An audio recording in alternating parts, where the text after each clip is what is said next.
پوچھے انہوں نے ہم بستری کا شرعی طریقہ. محمد رفیع صاحب پوچھ رہے ہیں, میں بتا نہیں رہا کہاں سے ہیں تاکہ ایسا نہ ہو ان کے گھر والے جان لیں. میری عنقریب شادی ہونے والی ہے, مجھے زوجہ سے قربت کا سنت طریقہ بتا دیں. یہ سوال حیا کے خلاف ہے اور میں حیا کے خلاف سوالات نہ پڑھتا ہوں نہ اس کے جواب دیتا ہوں, لیکن چونکہ یہ سوال بہت زیادہ لوگ پوچھتے ہیں تو میں نے ہمت کر کے آج یہ پڑھ لیا ہے, اور اس میں لوگ غلط گائیڈ بھی کر رہے ہیں, تو اس لیے میں اس کا جواب دے رہا ہوں کہ اسلام میں کوئی خاص طریقہ نہیں ہے اس کا. اس پہ فالتو کتابیں لوگوں نے لکھی ہوئی ہیں, پتہ نہیں کیا کیا, وہ ایسے ہی لوگوں کی آ رہا ہے. تو یہ چیز نیچرل ہے.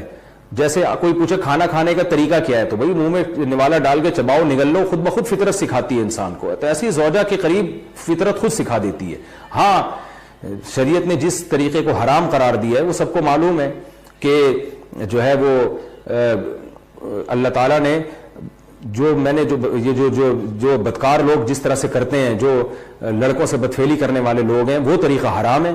تو باقی اللہ تعالیٰ نے میاں بیوی کا معاملہ رکھا ہے, ایک دوسرے کا لباس ہے, تو کمرے کی باتیں ہیں وہ جیسے چاہیں مناسب سمجھے, وہ ان کا اپنا ذاتی عمل ہے, اس کا کوئی خاص طریقہ نہیں ہے, اور یہ نیچر انسان کو خود سکھاتی ہے. نہ یہ طریقے نہ کسی سے سیکھنے کی ضرورت ہے. بعض لوگ تو حد درجے کی بے شرمی کرتے ہیں, وہ شادی سے پہلے جو ہے وہ فحش فلمیں دیکھتے ہیں تاکہ ہمیں طریقہ آ جائے. یہ انتہائی درجے کی بےہودگی ہے, انتہائی درجے کی ایک لعنتی عمل ہے یہ.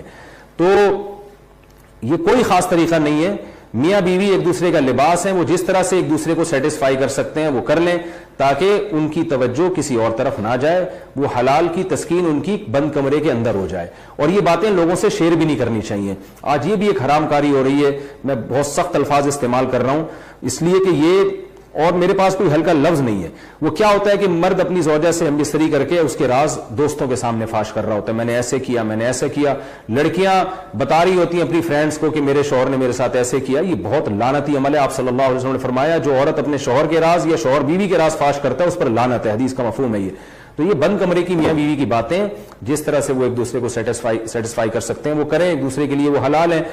اور بس وہ طریقہ جو لڑکوں سے بدفعلی والا طریقہ ہے وہ طریقہ اسلام میں حرام ہے. اور اللہ تعالیٰ نے حالت حیض میں زوجہ سے ہم بستری کو حرام قرار دیا کیونکہ اس میں گندگی ہے. آپ دیکھیں کہ وہ گندگی اس درجے کی نہیں ہے جتنی اورل سیکس میں گندگی ہوتی ہے. اگر اس میں ڈسچارج ہو جائے بندہ, انسان جو ہم بستری کرنے والا ہے زوجہ سے, وہ منہ میں ڈسچارج ہو جائے, تو آپ سوچیں کہ اللہ تعالیٰ شرمگاہ کو گندگی سے بچا رہے ہیں جس کی وجہ سے حیض کی حالت میں ہم بستری کو حرام قرار دیا.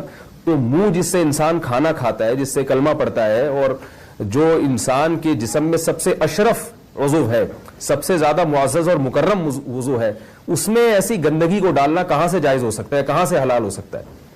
تو آج بعض متجدد قسم کے لوگ جو ہے نا اس کو حلال قرار دے رہے ہیں, تو یہ بالکل غلط ہے.